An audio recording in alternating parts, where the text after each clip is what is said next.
Good morning. This is Deborah Matthews, Vicar of Verwood, with my thought for today.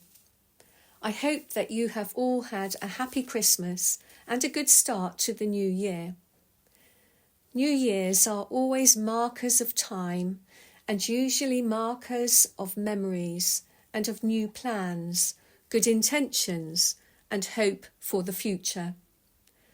For those of you who can remember only Fools and Horses, Del Boy's hope was expressed in his constant maxim, "This time next year we'll be millionaires."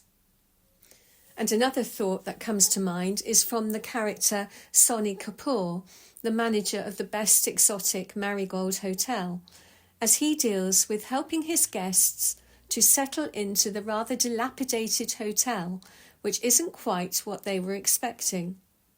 His hope for the future is, everything will be all right in the end, and if it's not all right, it's not the end.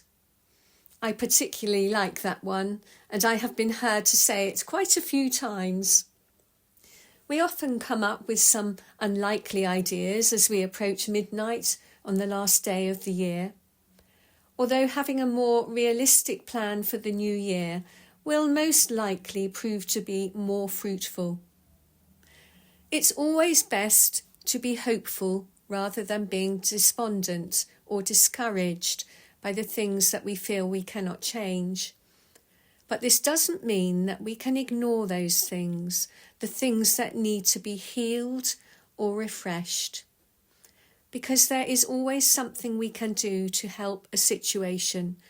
Even our small offerings or little life changes or words of support and comfort can make a huge difference. When we can contribute and offer to take things on, then we can be surprised by what a difference it makes in our own lives as well as in the lives of others.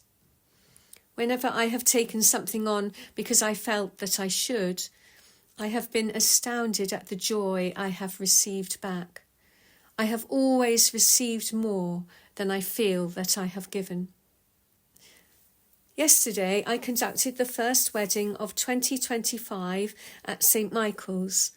It was a wonderful occasion, as weddings always are.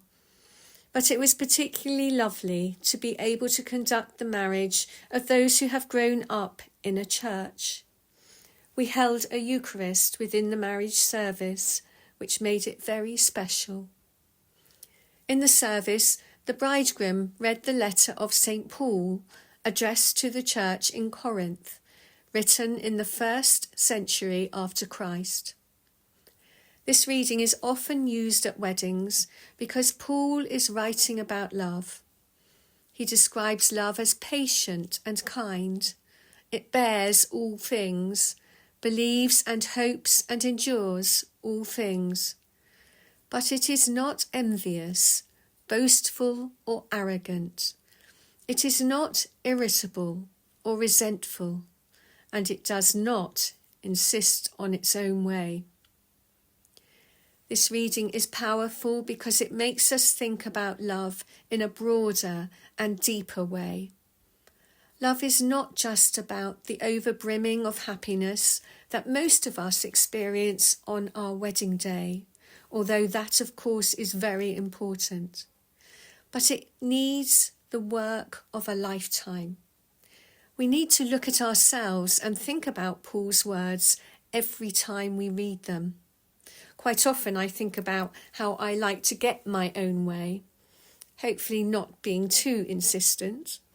But love teaches us about caring for each other, for the other's thoughts and needs, and for our own families and for our neighbours and their needs alongside our own. The love that lasts a lifetime is not demanded of us. It is an invitation, inviting us to enter into it with our whole heart, our mind and our strength, through good times and in times of sadness and struggle. And Jesus has shown us the pattern for this. Jesus has shown us the depths to which love will go for the beloved. Whatever we do, however clever we are, and however good we may seem, without love we are nothing. At the end of his letter, Paul writes that it is faith, hope, and love that abide, and the greatest of these is love. And I think that's a great thought for us to start us off with in marriage and in all of our relationships in this new year. God bless you.